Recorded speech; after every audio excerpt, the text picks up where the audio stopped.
When I was in India, whenever I visited a gym, I always saw so many floor trainers.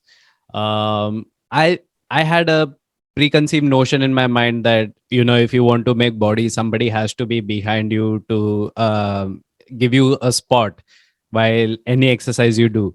But working out in the gyms in the US, I realized that there were no floor trainers at all. You enter the gym, you do whatever you want to do, and you get out. And unless you're lifting heavy weights, you might call somebody to come give you a spot, but otherwise you are on your own.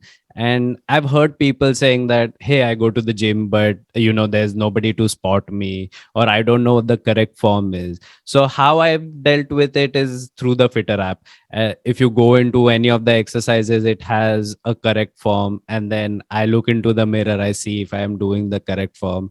That's how I do it. Is there any better technique that you would say people can follow? Yes, I mean that's a very valid point there. People who are extremely new to the journey, yes, workout form and technique is important. Like I said, I mean anybody new to that should focus on the form and technique. Intensity, load, progression, all these things are things that you will do later. You need to learn how to crawl before you start running, right? So now, as a baby, also, nobody taught us how to crawl. Probably we gave some instruction, but the baby did not understand. Most probably, the baby didn't understand.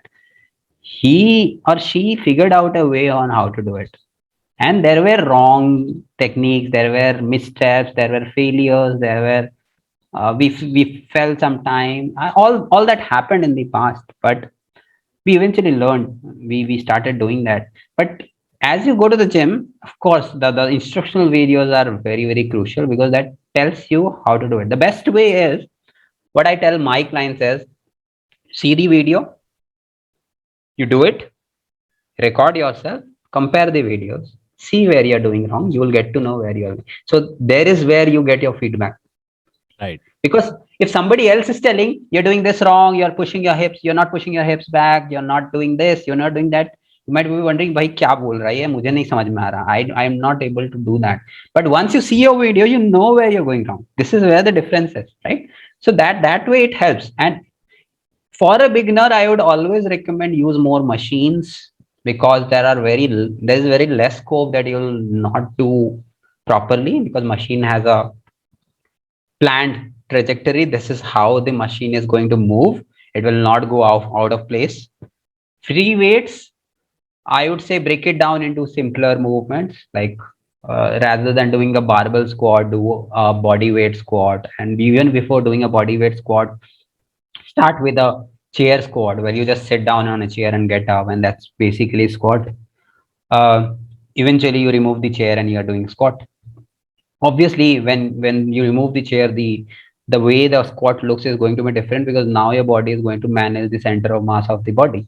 So but that's a learning curve that your body will automatically do. Your body is supposed to maintain the center of gravity so that you don't fall. So body will take movements, move in such a way that you don't fall. That's how the muscles and joints work. So there is nothing new about it. Your body already will do that. But following instructional videos really help, and breaking down the complex movements into smaller simpler parts is the best way to approach in the initial days. Eventually you just start learning techniques, learn as skills. These are skills that you learn, and then start focusing on the weights, repetitions, sets, all those things.